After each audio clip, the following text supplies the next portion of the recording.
Hello friends, स्वागत है आपका YouTube channel India Dheeraj Singh में। वोडाफोन आइडिया की बात करते हैं दोस्तों। इसका Q2 का रिजल्ट आया है, उसके आंकड़े, उसके नंबर्स देखते हैं किस तरह के रहे हैं और टेक्निकल चार्ट भी देखेंगे पिछले कुछ दिनों से किस तरह का कारोबार कर रहा है।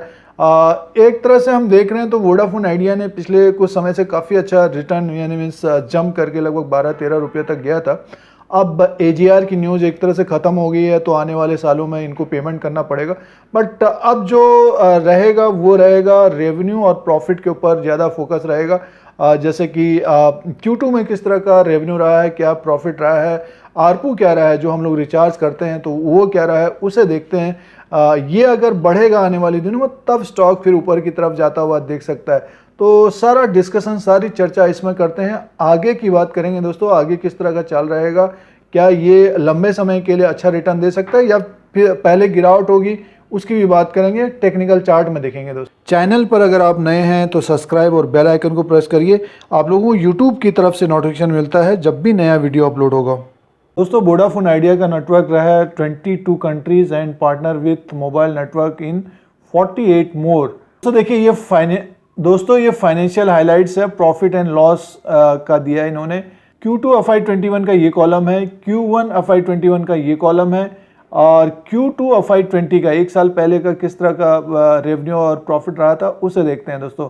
अगर हम ग्रॉस रेवेन्यू की बात करते हैं तो 10,791 करोड़ का है, ये इन्होंने मिलियन में दिया है और करोड़ में हम 10,791 करोड़ का इनका रेवेन्यू रहा है। इससे पहले 10,659 करोड़ का था और एक साल पहले की बात करते हैं तो 10,844 करोड़ का, यानी मीन्स पिछले साल के हिसाब से देखें तो कम है, बट ये कि उसी के आसपास है। एक तरह से रेवेन्यू जो है उसी के आसपास है। अब प्रॉफिट में देखते हैं दोस्तों तो 7,218 करोड़ का नुकसान है, लॉस है। एक साल पहले की बात करते हैं तो 50,921 करोड़ का नुकसान था, जो AGR की जो प्रॉब्लम चल रही थी तो उसी की वजह से इन्होंने एडजस्ट किया था, तो वहाँ से एक तरह से कम हुआ है। बट ये है कि फिर भी नुकसान ही है, 7,218 करोड़ का नुकसान है और इससे पहले भी लगभग 25,000 करोड़ का इन्होंने वो एडजस्ट किया था, तो नुकसान है। रेवेन्यू में भी कमी पेशी है। हम सब्सक्राइबर की बात करते हैं तो डिक्लाइन हुआ है दोस्तों, 271.8 million in Q2 FY21 from 279.8 million in Q1 FY21, यानी मीन्स डिक्लाइन में है और इसीलिए रेवेन्यू में भी कम हुआ है।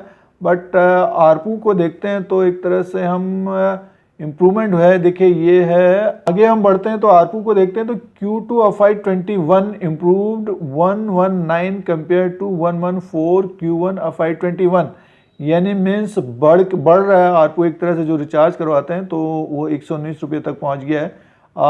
ठीक है, बढ़ रहा है दोस्तों और ये एक इम्प्रूवमेंट है इसमें। अगर रिजल्ट में हम देखते हैं तो ये एक इम्प्रूवमेंट रहा है। अब सब्सक्राइबर तो एक तरह से कम हुए हैं तो इसी की वजह से रेवेन्यू कम है दोस्तों। अब आगे की तरफ देखते हैं तो एक तरह से वोडाफोन को फंड की ज़रूरत है दोस्तों, उसमें से इन्होंने एक अपडेट भी दिया, फंड राइजिंग की बात है। जैसे कि हम जानते हैं कि वोडाफोन आइडिया को फंड राइज की ज़रूरत है, लगभग 25,000 करोड़ तक का फंड राइज हो सकता है और ये अपना को लगभग 25,000 तक का फंड राइज हो सकता है। Equity shares of security convertible into equity shares, global depository receipt, American depository receipt और तमाम तरह के डिवेंचर, वारंट्स, तो इस तरह से फंड राइज करेंगे। कोई इन्वेस्टर भी इसमें इन्वेस्टमेंट कर सकता है, जैसे कि कुछ समय पहले गूगल का नाम था, अमेजोन का नाम था, तो इस तरह से इन्वेस्टमेंट चाहिए और फंड चाहिए वोडाफोन आइडिया को, तो उसके हिसाब से फिर स्टॉक अप डाउन करेगा। और इससे तो वोडाफोन आइडिया का जो क्वार्टरली रिजल्ट है उससे हम देखते हैं तो एक तरह से रेवेन्यू में हल्का सा कमी पेशी है और प्रॉफिट में देखते हैं तो नुकसान ही है। जैसे कि आप देख रहे हैं तो पिछले कुछ समय से तो नुकसान ही चल रहा है।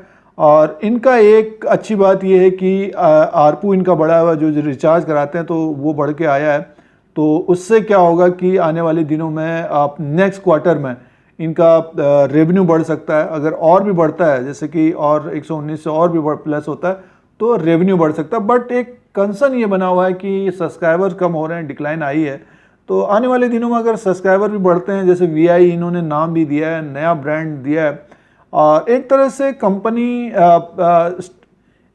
से कंपनी बनी रहेगी। एजीआर का काफ़ी इफेक्ट हुआ है इसमें, वो स्टॉक प्राइस में हमें दिख रहा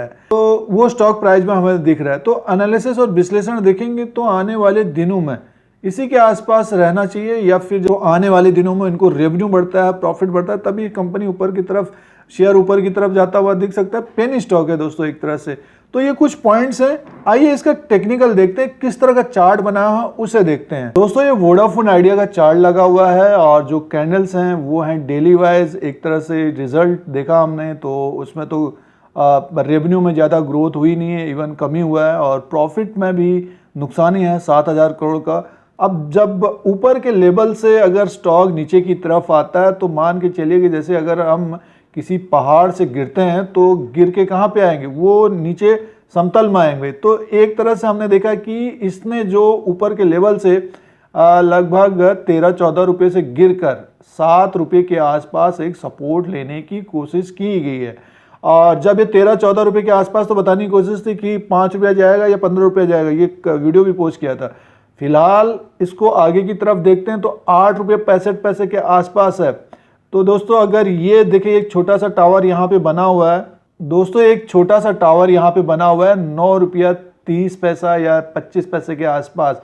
अगर इसके ऊपर अगर क्लोज होता है तब हम मान के चल सकते हैं लगभग ये जो है 10 रुपया 30 पैसा या फिर 10 रुपया 70 पैसे तक जाता हुआ दिख सकता है।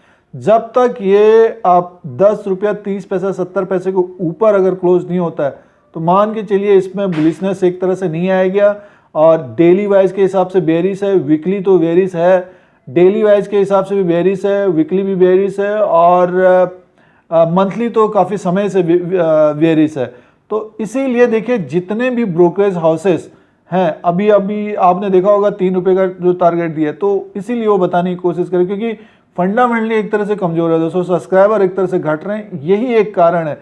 अब जैसे कोई भी रिटेल है, न्यूज आ जाती है, उस बेस पे, ट्रेडिंग बेस पे कर रहे हैं तो स्टॉप लॉस के द्वारा ही कारोबार करना चाहिए। जैसे देखिए आज ज़्यादातर लोगों ने ये बताने की कोशिश है कि आप रिजल्ट अच्छा है, रिजल्ट में देखिए रेवेन्यू में अगर ग्रोथ होती है डेफिनेटली वो एक तरह से स्टॉक काफ़ी ऊपर की तरफ जाता हुआ दिखे, फिर भी बढ़ा हुआ है ऐसा नहीं है। तो ऊपर का एक जो टारगेट होगा तो 9 रुपया 30 पैसा और 10 रुपया 30 पैसे से 70 पैसे तक जाता हुआ दिख सकता है ऊपर की तरफ का जो रेजिस्टेंस होगा। और लोअर लेवल पे हम देखते हैं तो दोस्तों अगर 7 रुपया 60 पैसे से नीचे की तरफ कारोबार करता है तो मान के चलिए फिर ये सीधे से जो है 5 रुपीज़ के आसपास तक आता हुआ दिख सकता है। ये जैसे अगर यहाँ से गिरेगा तो सीधे ये यहीं पे आके रुकेगा। इससे पहले भी देख लीजिए आप, देखिए इसके आसपास थोड़ा सा सपोर्ट मिलेगा इसको, बट वहाँ पे इस तरह का होगा नहीं और सीधे से नीचे की। तो इसीलिए ब्रोकरेज हाउसेस नीचे का टारगेट दे रहे हैं दोस्तों। ये डेली वाइज का एक जो माउंटेन बने हुए हैं, पहाड़ बने हुए हैं या हिल बने हुए हैं, जैसे भी आप कह सकते हैं, एक देखने का तरीका है, अपना अपना नज़रिया है ये।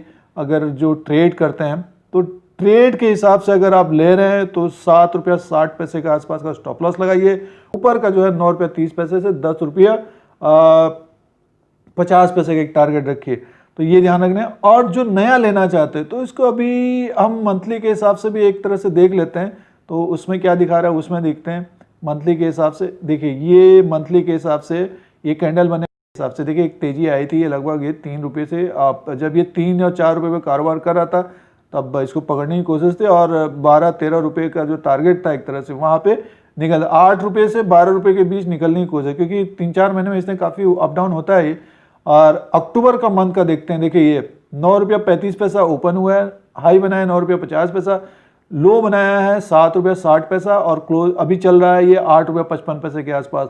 तो 7 रुपया 60 पैसे का स्टॉप लॉस लगाइए कोई भी कारोबार कर रहे हैं। इससे नीचे की क्लोजिंग आती है तो 7 रुपया और उससे नीचे अगर वो और क्लोज होता है तो डेफिनेटली फिर ये नीचे की तरफ आता हुआ दिख सकता है।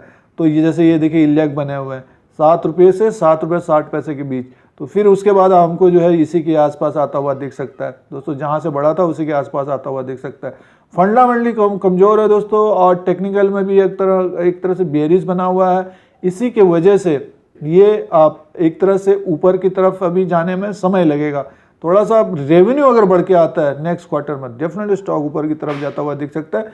जैसे फंड राइज की बात है, कोई खबर आ जाती है, किसी इन्वेस्टर का इसमें इन्वेस्टमेंट आ जाता है, तब आपको ये एक तेजी मिलती हुई दिख सकती है। अब इसमें दोस्तों RSI को लगाते हैं, तो RSI क्या दिखा रहा है उसे देखिए, ये 37 के आसपास है मंथली के हिसाब से, यानी मीन्स इसी के आसपास कारोबार कर रहा है। और ये अगर 30 से नीचे की करने की कोशिश करेगा, और डेली वाइज में हम देखते हैं तो दोस्तों एक तरह से ये है 41, यानी मैं मिडिल में है ये। तो ध्यान रखने वाली बात है दोस्तों, इसमें एक तरह से जो आज तेजी है, जिनको प्रॉफिट मिल रहा है इनको प्रॉफिट बुक करना चाहिए, या फिर स्टॉप लॉस, जैसे कि 8 रुपया 55 पैसा है तो 8 रुपये का स्टॉप लॉस, या 8 रुपये 30 पैसे का स्टॉप लॉस लगाना चाहिए। तो दोस्तों इसका विश्लेषण और एनालिसिस हम देखते हैं तो रिजल्ट में कमी पेशी है। स्टॉक में एक तरह से नेक्स्ट 3 मंथ में इसमें गिरावट रह सकती है, और जो नया लेना चाहते हैं तो वेट करना चाहिए। जिन्होंने पोजीशन बना रखी है तो अपने हिसाब से 7 रुपया 60 पैसे के आसपास स्टॉप लॉस के हिसाब से देखने की कोशिश करें। जो ऊपर के लेवल पे जाता है तो प्रॉफिट बुक करने की कोशिश करनी चाहिए, ये व्यू रहेगा। अगर आप नए इन्वेस्टर्स हैं या स्टॉक मार्केट में अपना पैसा कमाना चाहते हैं तो ये यूट्यूब चैनल को सब्सक्राइब और बेल आइकन को प्रेस कर सकते हैं। सारा कुछ फ्री देने, धीरे धीरे सीखने की कोशिश करिए। पेपर ट्रेडिंग करने की कोशिश करिए, यानी पेपर में लिख के कर सकते हैं स्टार्टिंग में। जो नए इन्वेस्टर्स हैं तो सारा कुछ इसमें ज्ञान देने की कोशिश करते हैं, टेक्निकली बताने की कोशिश करते हैं, फंडामेंटली बताने की कोशिश करते हैं आप लोगों को। इसी तरह से इंडिया का जो शेयर मार्केट है, स्टॉक मार्केट है, उसका अपडेट एनालिसिस सारा कुछ लेटेस्ट देने की कोशिश करते हैं। अगर आपको ये YouTube channel India Dheeraj Singh देखना है तो सब्सक्राइब और बेल आइकन को प्रेस करिए। फिर कोई नया वीडियो लेके आएंगे। आज के लिए इतना ही, धन्यवाद।